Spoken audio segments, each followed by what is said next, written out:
Welcome to Radio Tipping Point. Mike Boyle at the controls. And our subject today, Marshall Ganz and the regeneration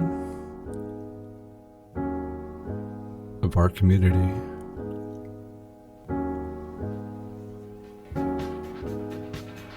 Yeah, I was reading an article back in June about an earthquake, a political earthquake that took place in Buffalo, New York.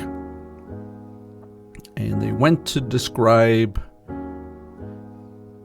a primary upset, Democratic primary, where a socialist candidate, read my lips, Socialist USA, beat the incumbent mayor. And considering that the Republicans did not plan to run a candidate for the general election, it was seen as being a fait accompli that Ms. India Walton, who was the socialist candidate, would be the next mayor of Buffalo. And not too dissimilar to the reaction that we saw here recently in Austria, what took place in Graz, 2-3 weeks ago, where the Communist Party received the majority of the votes. Well, there were similar reports coming out of the newspapers in the United States. So, of course, reading about this whetted my appetite, and so I wanted to read more about India Walton.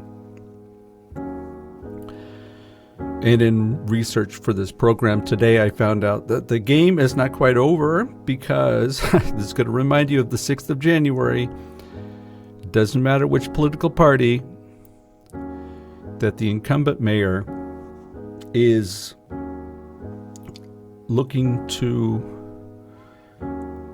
stay in power through the write-in campaign that he is currently pushing through. And of course, we still have some time. We're in October right now. The election should be the first Tuesday in November, so I believe that would be the 2nd of November. I guess, of course, Tuesday, I should remember. That's when I have my radio show. And very often they would mention in these articles that the last time the United States had a socialist mayor was 60 years ago, and his name was Frank Seidler, and this was in Milwaukee. And if you know a little bit about the history, that shouldn't be surprised, as there was a long tradition in Wisconsin with socialism, progressive movement in general. You wouldn't necessarily notice it today, but Wisconsin was, for the longest time, very much a hotbed. So I'm reading about India Walton and trying to figure out, so how did she do it? What was her secret sauce? And she mentioned that she was a disciple of Marshall Ganz, especially by avoiding negative language. And the focus of what she was describing was very much tied to the idea that we speak to the constituency in a way that they feel that they're being spoken to, and what's in it for them. Now, this might seem logical, but if this was also logical, how come we do such a bad job of it all the way around? Now, for those of you who have perhaps not stumbled onto this program for the first time, you might be aware of some of the activities that I am involved in, specifically tied to this concept of regenerative communities, or on a very meta level, the circular economy. And I have felt for a long, long time that we have set in motion the wrong focus. Now, of course, this is a general statement, and it clearly doesn't apply to everyone. But when I think about a number of the conversations that we have within the 1%, those that are actually believe that we are socially aware and we are trying to push through the circular economy, perhaps in comparison to the 99% who do not feel like they're being spoken to at all from us, we keep focusing on this concept of abstinence, as if we are such good people because we are able to do X, Y, Z. And then we're surprised, we scratch our heads and we're surprised that nobody is interested in this message. And so my point here is, if we're interested in actually getting past a message that appeals to the 1%, and we're interested in making sure that it's truly inclusive,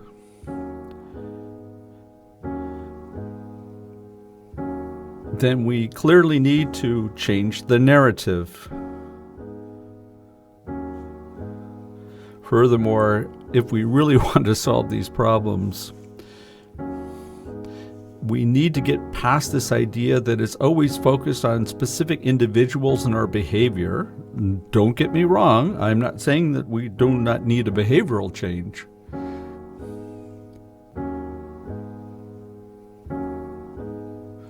But of course, for those of us who are trying to live somewhat sustainable, we realize it's an uphill battle. So why do I say that? That's an uphill battle. I don't know about you, but I constantly have the feeling that if I am able to achieve any type of success, it is in spite of the structures that we currently have within our society.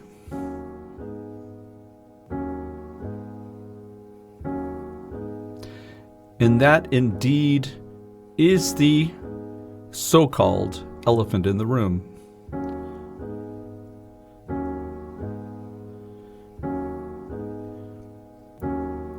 And I would argue, if we are able to go ahead and come up with structures where sustainability just works,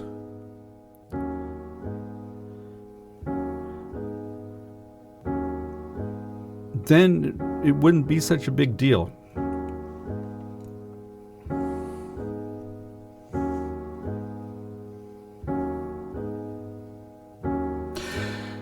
And what's always very interesting when we talk about these problems, most specifically the idea of climate change,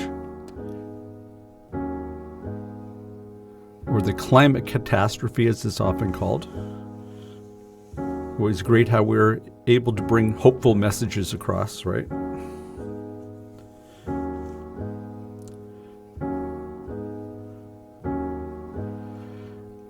So does nature work with austerity? In other words, does nature go ahead and say, well, you know, I'm a little bit overweight, so I need to lose some weight?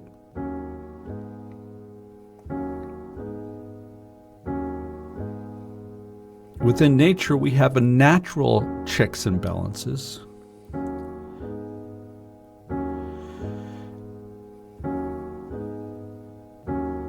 And where I struggle probably the most when I hear these conversations specifically tied to the climate crisis, which of course, it doesn't matter which political party, it makes no difference in which country it appears. We seem to focus on this narrative of the crisis.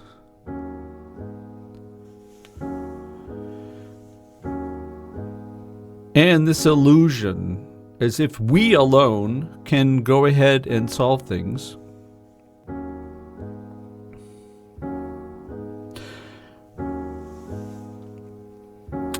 But I believe that regardless of your party, regardless of your location, you need to wake up and understand that nature has the upper hand.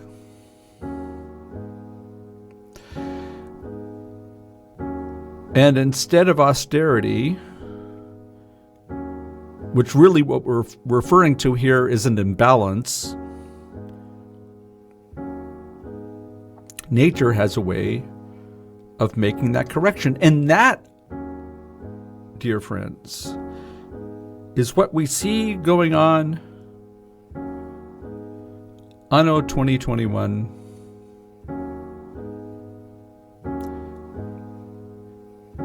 That nature is trying to perform that adjustment.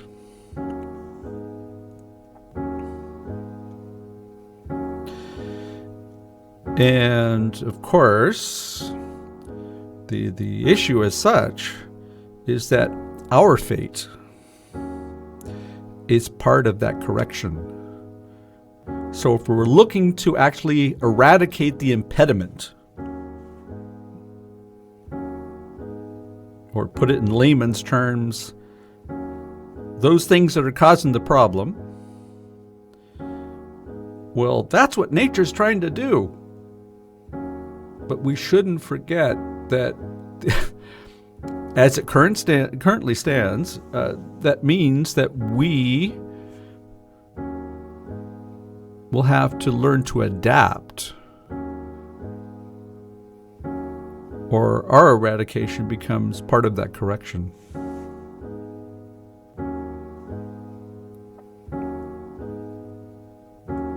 So I'd like to first focus on this idea of a regenerative community, briefly describe what I'm referring to, and maybe some steps to get there. And then I will describe how Marshall Ganz comes into the picture. So within this idea of circularity, of course, if you think about it as a circle, our goal is to create what's called closed loops. So let me describe to you what a closed loop is. We take resources and we do not replenish those resources that we have actually used. So this has been a one-way street, certainly for the last 150 years or at least. And so we need to figure out ways to perform some sort of replenishment. Now, if you think about it, us as human beings, if we continue to just take from ourselves or take from others, we shouldn't be surprised if the well ends up being dry.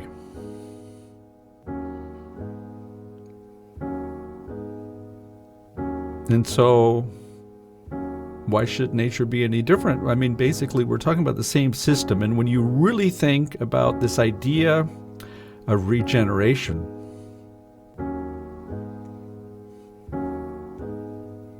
there is no clearer picture in my mind that we are talking about the same thing.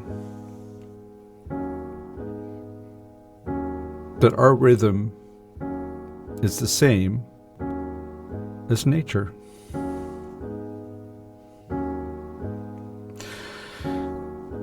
All easier said than done. And based on this concept of closed loops, the idea is that the shorter the circumference, the better your chances are of actually creating a closed loop. So, to phrase that a different way,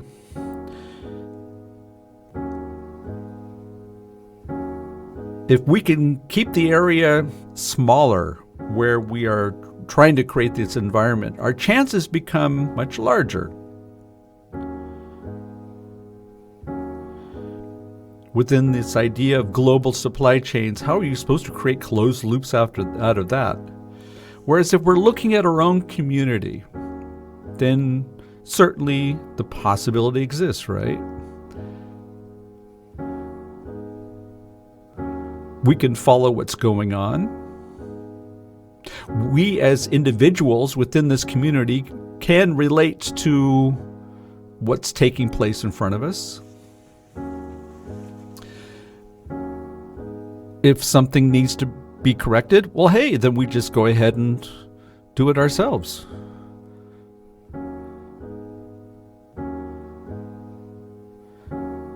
A regenerative community has to be based on empowerment. It's not top down. It has to be bottom up.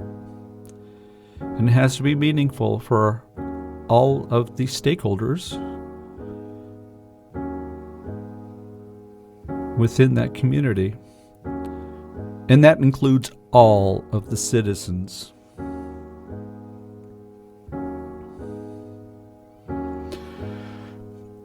Very often people don't feel like they're being spoken to when we talk about these obtuse concepts like climate change and 1.5 or 2 degrees higher than what we had at the time of the Industrial Revolution. But if we change the narrative to something that is tangible to those citizens within our community,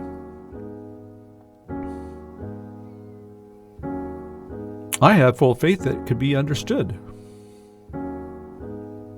That does not mean that it's automatically actioned on. But those reasons are probably much more deep-seated and most likely have little to nothing to do about the environment.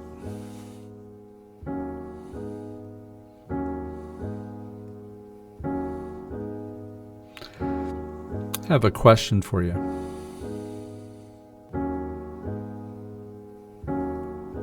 Who do you think lives in the buildings here in Vienna that need the most CO2 retrofitting?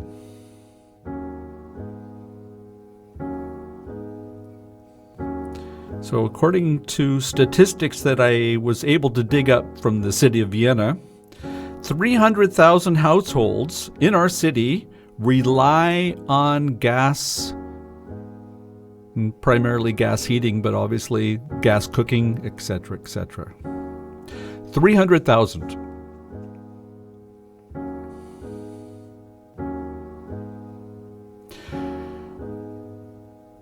Within the city here, again, stats from the city of Vienna, we have approximately 920,000 apartments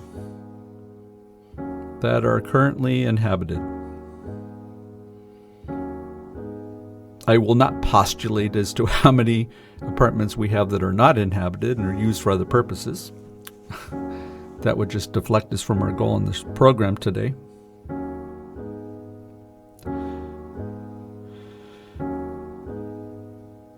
But 80% of all accommodation in Vienna are apartments. So let's do the math here. 300,000 from 920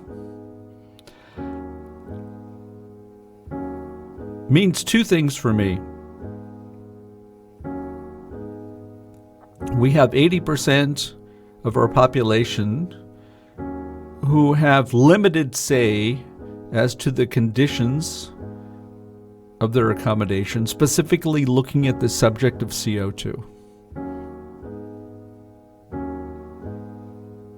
Usually, if they prefer not to have gas heating or gas cooking,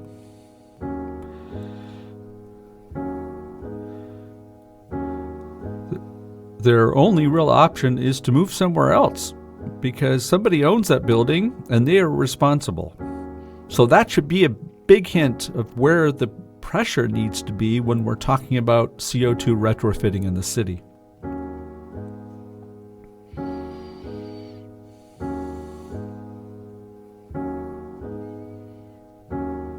But based on my experience, unscientific, based on my experience, that most of the newer apartments over the last 25, 30 years maybe were based on electricity. So who do you think is living in these older buildings? Right.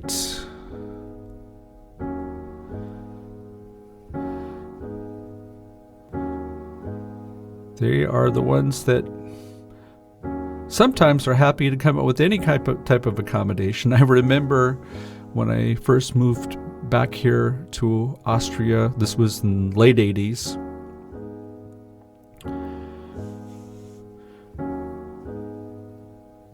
We would scavenger the newspaper. That's where we were getting our information, better said, back then, looking for apartments to rent. And you would look and find something and scramble down to the 15, 20 minutes that you could actually take a look at it, whereas taking a look, it was good. You had to fight the crowds because such an open opportunity was few and far between. And of course, it's always good to be a good foreigner.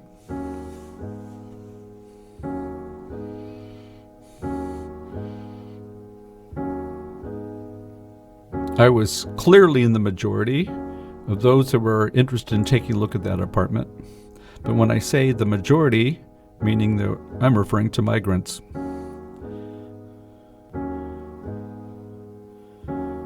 But I was unique on being on the positive side of that divide. And I remember there were individuals who came with cash, willing to pay on the spot to take the apartment. And that was a real eye-opener that showed me, and I had just gotten off the boat, that really showed me how the situation had developed, and certainly the desperate attitude of a number of individuals there. So you had one group that were desperately trying to find a way to get the apartment.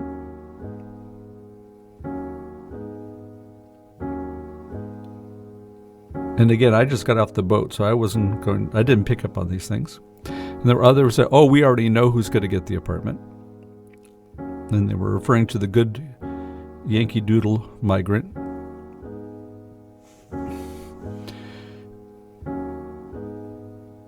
And then we sat with the real estate agent, and they were very blatant about not necessarily tied to me, but rather the others.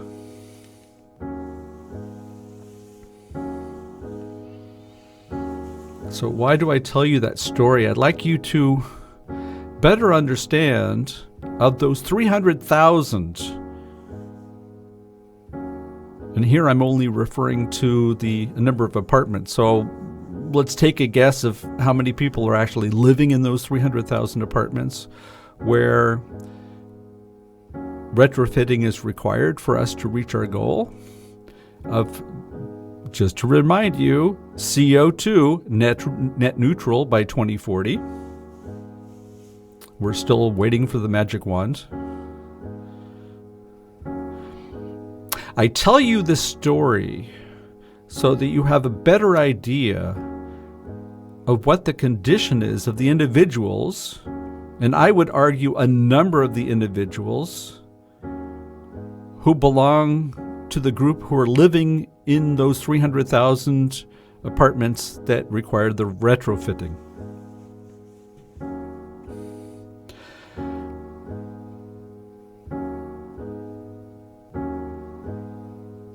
Which continuously leads me to the point, looking at the situation in 2021 into day 600 or wherever we are tied to the pandemic, and this talk about sustainability, this talk about climate change, this talk about great place to live,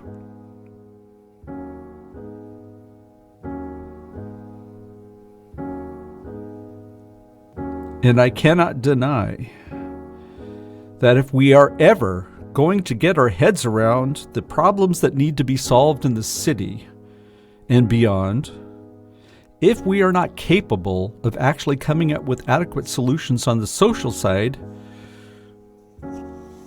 we might as well toss the rest. Toss it.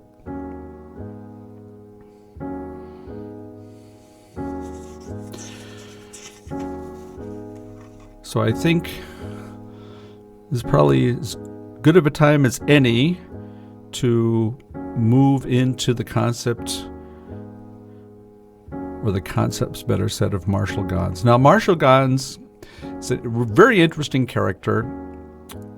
Grew up in the same state that I'm originally from, that being California, but he comes from the Central Valley. He lived in Bakersfield. And if you've ever been to Bakersfield, you realize that's not something that you would actually toot your horn about.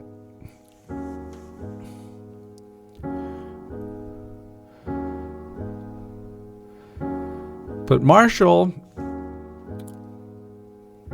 had to be an industrious young man because he was able to be accepted into Harvard. I believe it was around 1960. No, it had to have been a little bit later.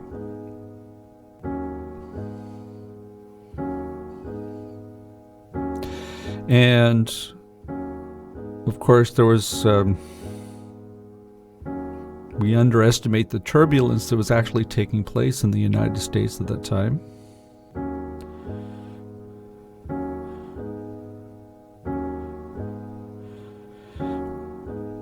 The freedom rides in the South had started in 1961. And there was a concerted effort specifically tied to states like Mississippi, which was considered to be the most racist state in the nation, or so it was labeled, making the claim, of course, that any Afro-Americans by nature had no rights. So if they were to protest, well, they have no rights, so it doesn't matter.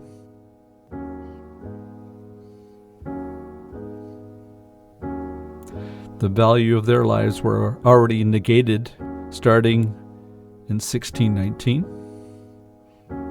It's the date when the first slaves came to the United States.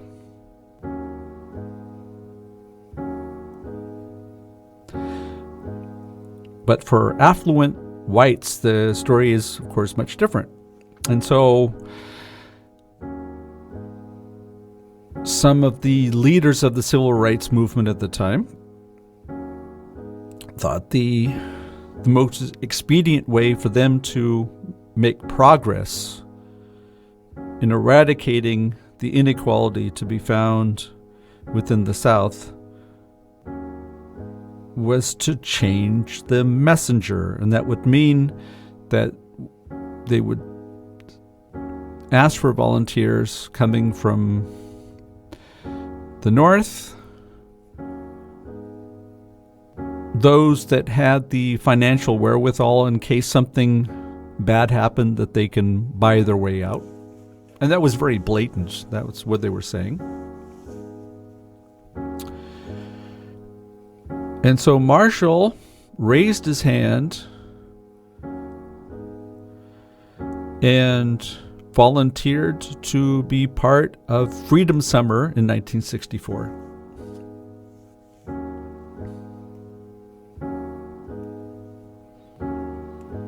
And I was alive, but I wasn't very old at the time.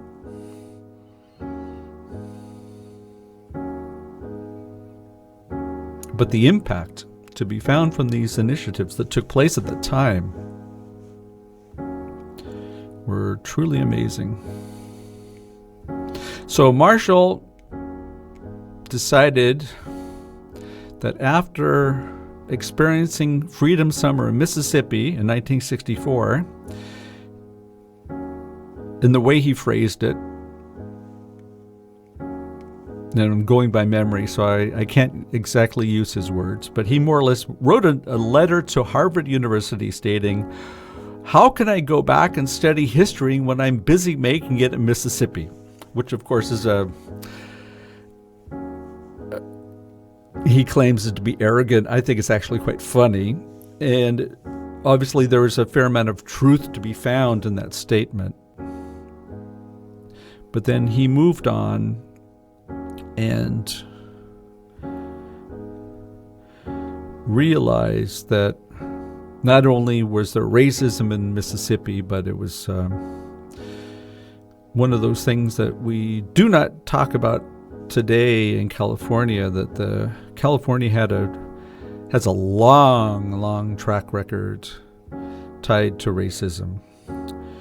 Going back to the Chinese migrants who basically built the railroad in the 19th century in America. And once they were finished, they were shipped out. We have the Japanese that were put into internment camps during the Second World War. And it took us 40, 50 years to apologize and to come up with some sort of symbolic restitution.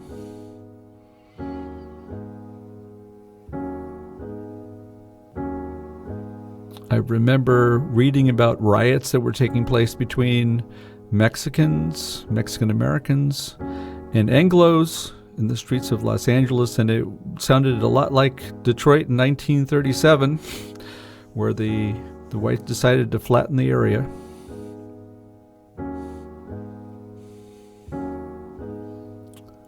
Or Tulsa in 21. So Marshall needed Mississippi to open his eyes as to what needs to be done in his own backyard. So he decided to support Cesar Chavez, who was organizing the migrant workers who were more or less treated as slaves. And we're talking about a condition in the 1960s. On the one hand, to mobilize the migrant workers to put together a union, to raise awareness through strikes. And I do remember this. It was basically tied to grapes. And then he continued with Chavez for a long time, I believe something like 16 years, and finally ended up going back to Harvard to get his degree and the like. But you get an idea who Marshall Ganz was and what was motivating him. All of this experience that he went through played a very important role as to how he looked at organizing per se. And I would argue, if we are interested in having the 99% on board, then we need to come up with ways to make it happen. Because certainly the ways that we're following right now aren't working.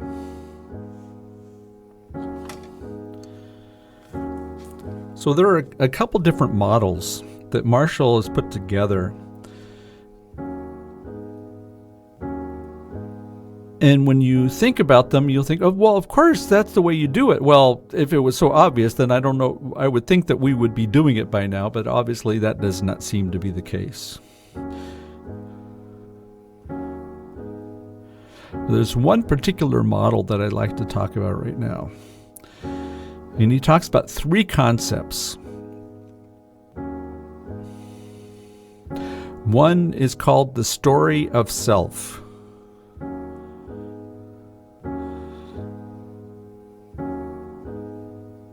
And of course, that can be looked upon in various different ways. The most obvious one being our story. If we turn the words around, we're talking about our story. Now,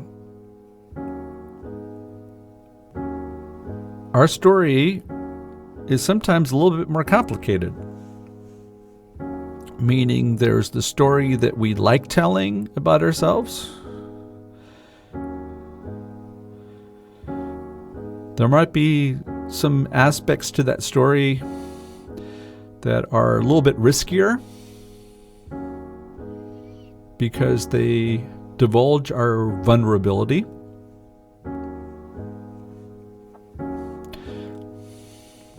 There's part of that story that has everything to do with what drives us. What drives us as individuals. What makes us tick. What makes us do what we do.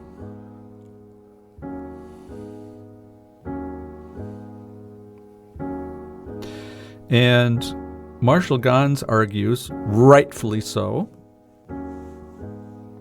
if we think that we do these things through some sort of altruism, we're sorely mistaken. If we cannot recognize what our motives are, what's in it for us. And when I say what's in it for us, I'm not necessarily referring to something that has to be monetary. And I would argue there are intrinsic motivators would be much stronger anyways. The ability to do something on your own, autonomy, and to get better at it, mastery, for me personally is a very strong driver. In fact, it seems to be the primary driver these days.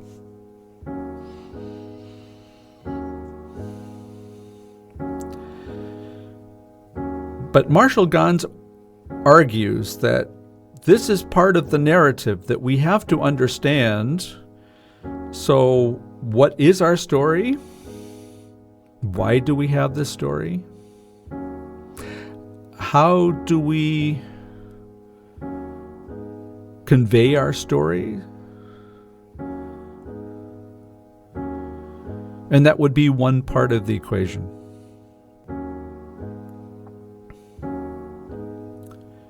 But of course, within a community, we are not a collection of individuals, because that would assume that if we added up every individual, that is our potential.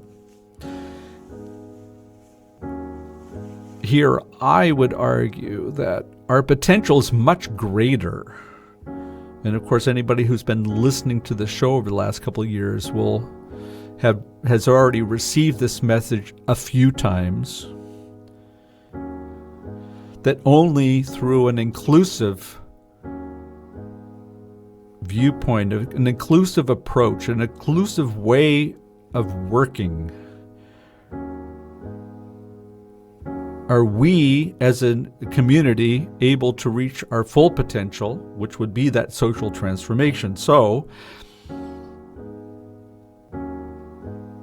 we have to have the focus on that story of us. Now, that story of us is tied to a bunch of different components. But if I was to describe them on a very high level, tied to our values, and the ability to actually define what those values are. So what are those things that we believe in?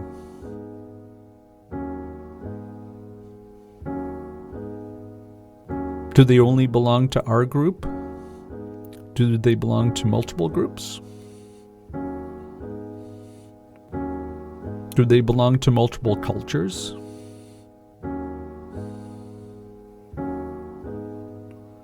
Do they have borders?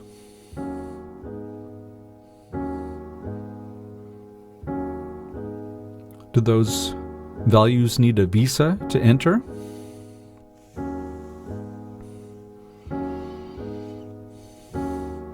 And then, of course, there's the reinforcement of those values, which are tied to our experiences.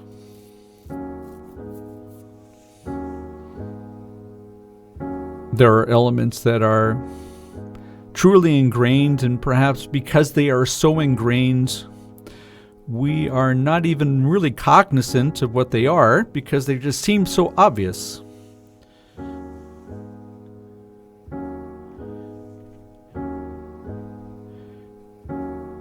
And looking at it from a personal perspective, looking at my journey, a lot of it has been tied to unveiling those values that were so obvious that often I couldn't see them.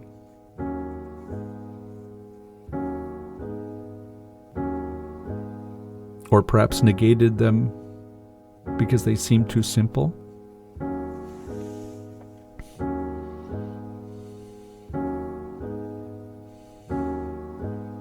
Or sometimes maybe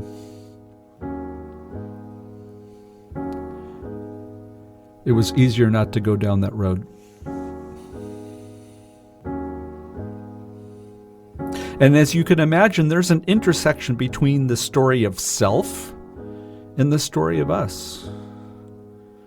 So on the one hand, the story of us is a collection of us as individuals, but it also takes this concept of the interaction between various people in our community. So the link between story of self and story of us is that community. And there's a last part to this concept, and it's the story of now.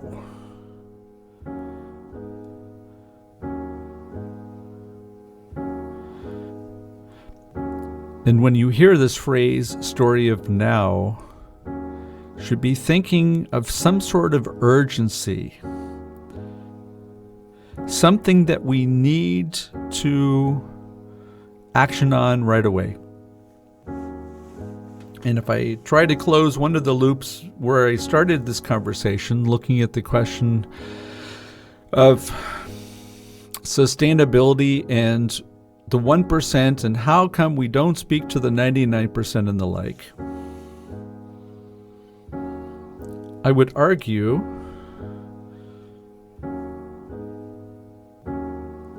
that we have made this message so damn convoluted that many do not even understand the message to begin with, let alone recognize some sort of urgency.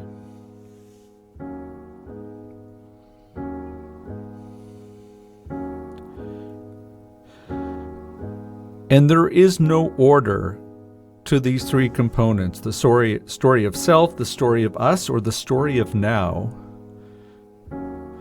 There is a dependency between all three.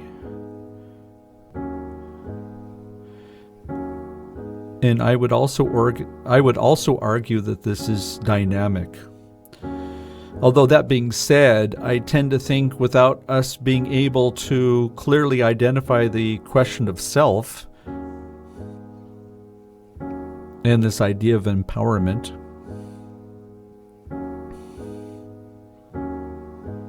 that you are capable of taking action, you are worthy of taking action,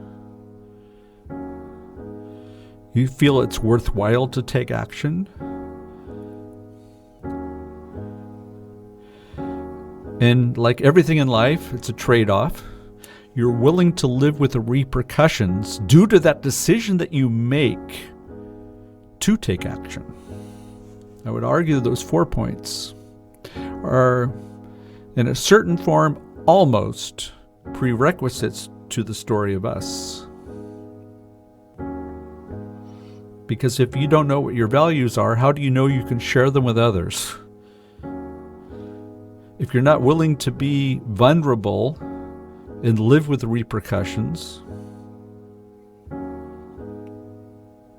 then how can you relate to others and understand their experiences?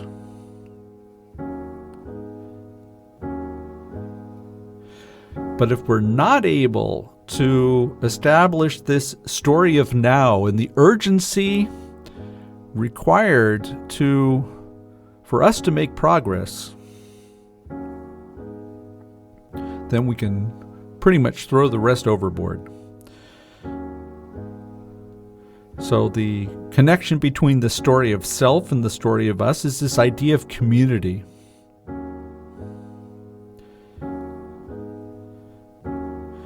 The connection between the story of self and the story of now is a sense of purpose.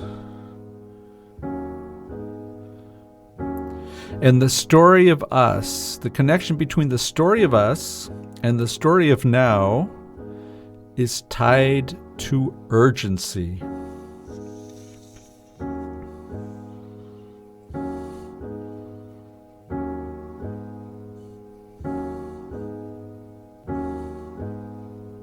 My purpose is to help in any way I can to establish the regenerative communities that we need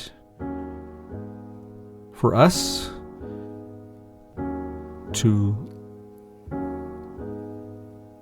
live in an area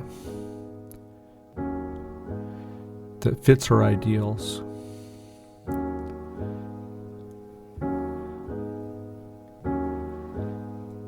And I firmly believe that without taking the time to reach out to those individuals who do not currently feel like they're being spoken to, then we have no chance of reaching those goals. Of course, he's not the only one who talks about these concepts. I've been familiar with this idea for a number of years, but one of the images that Marshall Ganz brings to the forefront is this idea of head, hand, and heart, or very often as head, the way it's explained is head, heart, and hand. And Ganz argues that we as a society are very good in describing the head part. In other words, we'll go ahead and talk about theory and justification, and then of course the hand is the call to action. But Marshall Ganz argues that where our focus should be on the heart, which I thought was a very interesting idea. And when we think about the question of urgency and how that decision is made, the true call to action, it's tied to emotions. So that would be a logical step. And if we're not able to explain things on an emotional level without justification, without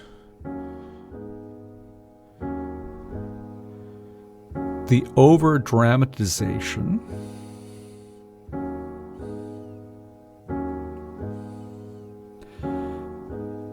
with the vehicle being a way for us to relate to each other,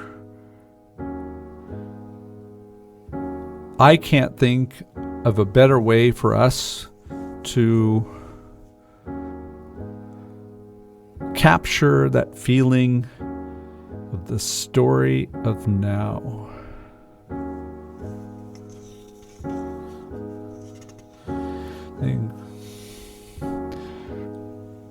as is very often the case, I come into the studio thinking that the show is going to work a certain way, and I go through the tapes in my mind on how this thing is supposed to work. And you know what? It always looks different. So I am reaching the end of this program, so it ended up becoming a 55-minute monologue. But I'd like to take the last minute and a half to make the pitch for this call to action. Can you imagine a community where you are able to define not only how in what conditions you live, but everybody else in the community, knowing full well that it requires the entire community to live nobly for it to work? Could you imagine if we were able to go ahead and invest in those enterprises within our community, where we can make sure that businesses are run in our image, that we can ensure that there is growth that we foster and that nobody else can take it away from us? Can you imagine a community where we are all working with the same vision and everybody is worthy? I don't know about you, and I cannot vouch for the ability to actually go ahead and see that myself. But one thing's for sure, if I don't try, it ain't gonna happen. Thank you very much for listening. I will be back next week, and I wish you a wonderful week. Thanks again for listening. Bye.